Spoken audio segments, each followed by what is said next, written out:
For those who are at home wondering, who is this beautiful lady?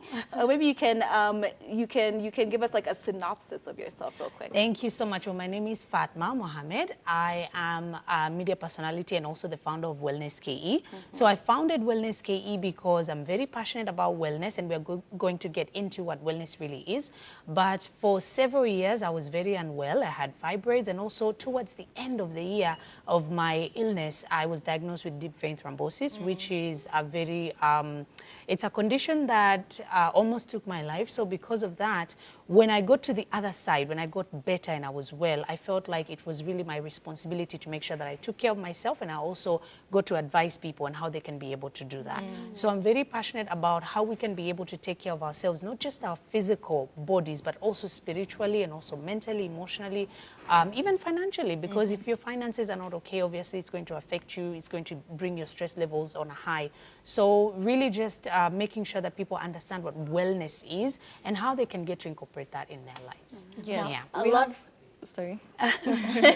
A lot of times we think about, like when I heard your name, Fatma Mohammed, in my head I was thinking she's going to be a hijabi, you know, all prim and proper. And then also, did your faith help you like go through this? Because it's a lot. I mean, you go from getting fibroids, which is a very serious condition altogether, all the bleeding, all the pain, all that, it's a lot. And then from then, you immediately after you hear, oh my God, no, I have thrombosis. What am I going to do about this? Was your faith part of the thing that helped you? Most definitely, because I know I don't look it right now, but I am Muslim and I'm very, very prayerful.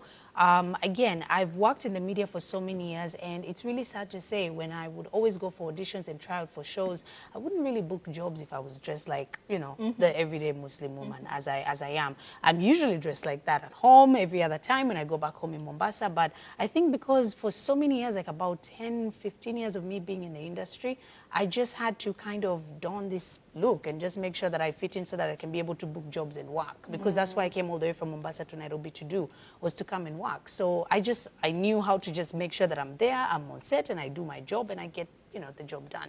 But when it comes to my faith and my illness, it really played a huge part. And what's interesting is when I was going through fibroids, I felt like as a woman, I had gotten used to the pain. It was horrible pain. But you know, for us women, we have this resilience whereby you feel something and people feel like, okay, how are you managing? But then in a way, you kind of get used to the pain that you're like, this is my pain. So now I'm used to it. But then when I go to the last year where I had the blood clot, that's when everything changed. And I have to be honest with you, that's when I was like, I started asking God, like, why would you make me go through this?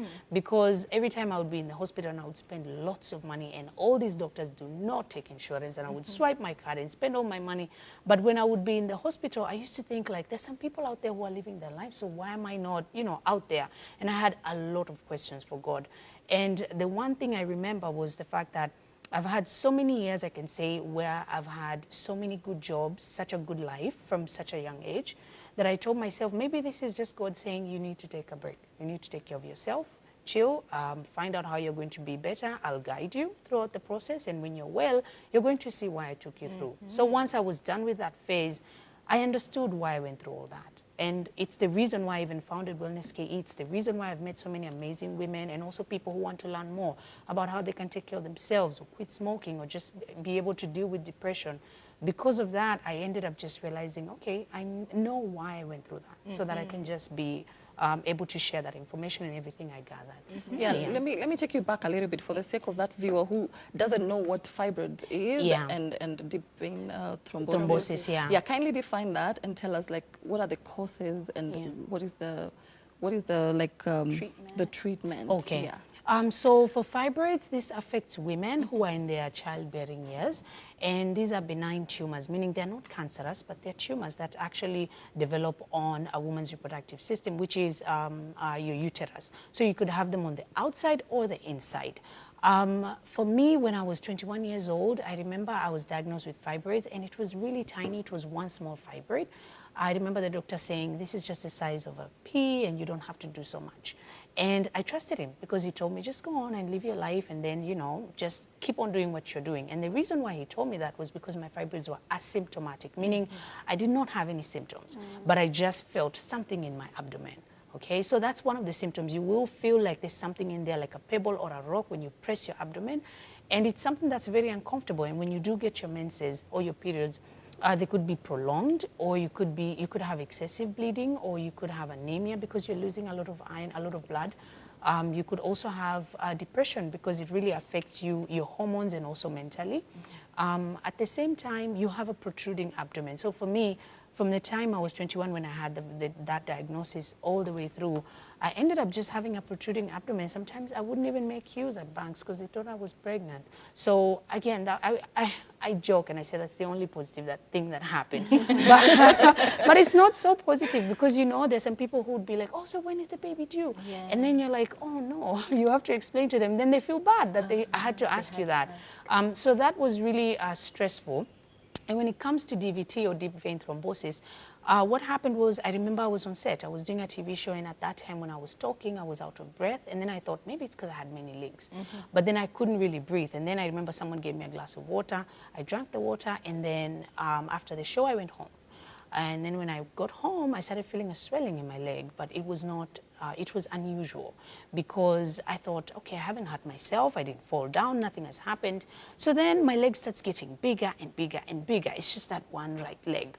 And then I'm lying down, then it's a lot of pain that you cannot bear. So that's the thing, like with thrombosis, or when you have a blood clot, you cannot live with that pain. You have to go to the hospital. And so the leg is swollen, and it's just the right leg, and now it's at night, and I'm like, okay, this is bad. I need to go to the hospital, but I can't stand up, I can't walk, I can't do anything. So I ended up, you know, being rushed to hospital. And when I got there, the doctor was like, so have you been running, jogging, doing anything? And I said, no, actually, I was just, you know, at work, and this is what happened. Then when I said that, he just did, And I remember he told me, like, you're going to go and have, you know, an ultrasound. So it's called a Doppler ultrasound. So it's almost like what they do when someone is pregnant, the ultrasound on your belly, but then they do it on your leg. So they put the gel and they check. And then when they checked and they finished and my results came out, I remember the lady just came to me and was like, don't walk. Don't walk. And then I was like, why? I did not think that it could be a blood clot. So then she said, no, you're not allowed to walk, and you're strictly supposed to just, they gave me a wheelchair, and then they wheeled me back into the doctor's office. And when they wheeled me back, he got the results, and then he was like, oh, he seemed disappointed. He was like, okay, you have a blood clot. And I was shocked because I was from doing a story on someone who had a blood clot and then they passed away. So for me, immediately I was like, oh my God. And then I was like, why is God doing this to me? What did I do? And then I remember I just broke down. I cried a lot. And then I started calling my family. And then everybody just, at that time, everyone was in Mombasa. And people just started coming to Nairobi. And immediately, you usually rush to hospital. So that particular hospital was booked. It was full. There was no space. So I had to be taken to a different hospital, which was an amazing hospital. I have to say, I'm always just grateful whenever, I would always be grateful whenever I would go into a hospital. Sometimes I would spend 2 weeks. And, you know, you get to meet the staff and the people there, they become like your family. And so I remember just taking the time, and then they had to, you know, they had to administer the treatment. And throughout, I couldn't walk, I couldn't walk, and I remember just putting on pairs of shoes. Just that. Yeah. It's so crazy, like the small things that you now end up missing and everything. Yeah, sadly. Yeah, but I feel like your story has been very inspirational, and like what's interesting is like you didn't let both situations put you down, you know? And we can, like, I know you even turned to veganism. Yes. Yeah, as a way to, like, you know, get your health even better and everything. And I know a lot of Kenyans, like, especially me sometimes, it's like, you know, this vegan life is expensive. Okay, you think like you're just eating vegetables, but no, it's a lot more to that. So you can tell us, like, you know, some ways to have like a healthy lifestyle, even a vegan diet, but not like break the bank. I know. Well, here's the thing. If you've had chapati and madondo, guess what? You're vegan. Okay? If you've had rice and dengu, you're vegan. So we've all just had vegan meals. It's just that when you watch videos on YouTube, and especially people who are not from the African continent, we always imagine that veganism is just something else. It just seems like it's this life that nobody can be able to live.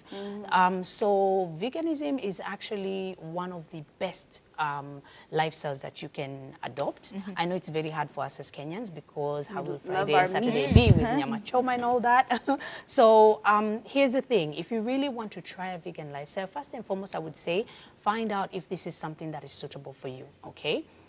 Speak to your doctor if you have to. But then the best thing to do, for me, I'll be honest and say what I did. The first thing I did was I checked out the musician Maya because she's vegan. And I always used to follow her. And I was like, okay, I would like to know how she does this. And then so she has this website whereby you go there and then she has a list of foods that you need to buy. So it's like your grocery list. When I went and checked the website and I saw the foods, I was like, okay, so this is just spinach. And like, it's things that you have on a day-to-day. Yeah, on a day-to-day. And so what I did was the things that were not available, I just kind of localized them and found out that, okay, all this stuff is available. And I'll be honest with you, after I had my surgery and I was not able to walk or to work, that was when I actually switched to veganism. And that's what saved me, because honestly, if I went back to that other lifestyle, that was more expensive for me. Because going into supermarkets, buying fast food, buying things that you don't need, and margarines and all this stuff, it costs you a lot of money. So I would spend a lot of money at the mall every time I went in, and I would go in like twice or thrice a week. Now, I haven't been to the mall in a very long time. And I only go there if I'm really going to do something very important, because who I really know is my mama mboga. Because I really need my potatoes, my sweet potatoes, my ndumas, I need my vegetables, I need my coconuts, because I use coconut milk with my smoothies and my, if I'm having oatmeal and anything like that.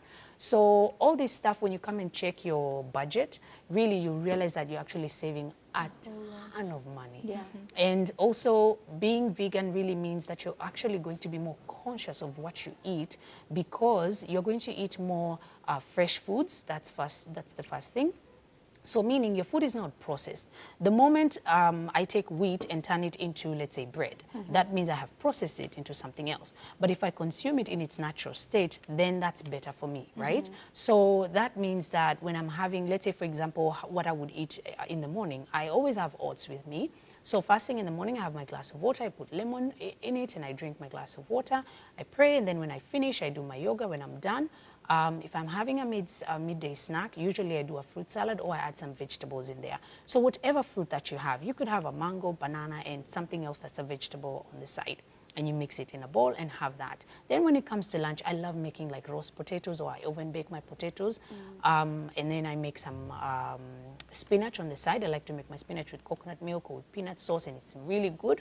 I have avocados. Vegans always have to have their avocados. So the person who supplies your avocados is your best friend. Yeah. So I always have avocados. If I want to try out some more superfoods, then I always have chia seeds with me, because here's the thing, like when you try out these superfoods, which are actually not expensive, you realize that if you really are trying to get, let's say, calcium from milk, then you want to substitute to make sure that you still get calcium, but you're vegan. Chia seeds actually has 9 times more calcium than milk. It actually has 7 times more iron than spinach. So when you get these superfoods, they're actually going to help you, because they give you a boost. And naturally, if I was not vegan, I would probably just eat the normal foods that I'm used to. But now that I am, I'm more cautious. I'm like, so where am I getting my collagen? Where am I getting my iron and stuff? And because of that, I end up eating variety as opposed to how I would eat before. And like I said, it is not expensive at all. For anyone who really wants to learn more about veganism and how they can be able to get into the lifestyle, they just need to follow us on our social media platforms. It's Wellness KE for Facebook, at well_SKE for Instagram, and at KE Wellness on Twitter. I always post my recipes. They're very easy, very simple. Within 30 minutes, usually I'm done cooking and I've served. So you don't need to do too much. Now, the biggest fear for a lot of people when it comes to vegan diet specifically is just the substitution. Because as you mentioned, a lot of plants, for example, like you just said, you'll have your ugali with dondo, for example, or your chapo dondo. And that's definitely a vegan diet. You haven't added anything there that would cause too much issues. But the problem is that there is very little amount of protein in the actual meals. So what do you advise? Because protein is a very, very essential part of your system. In fact, you would rather lose out on carbs versus your proteins. So how do people who are trying to get into veganism then get a cheap or affordable way of making sure that they're still getting the proper amount of proteins and being healthy at the same time? It's good that you mentioned the fact that you need more of the protein than you do the starch, because that's the biggest change I had to make. Because before I would have my rice, and then I have beef stew, and then I have this, like it was a whole plate of food. It's even what we're taught at home. Yes. It's like starting from being a kid, your plate is usually Kugali ndio hiyo, and then your kamboga, and then your two proteins. And this is so big and so useless. And you know what's sad is that we feel like when we eat more of the starch, that's when we have more energy, while the people, or rather for me, when I'm doing an intermittent fast or when I'm fasting is when I have more energy, where actually I'm not consuming too much food.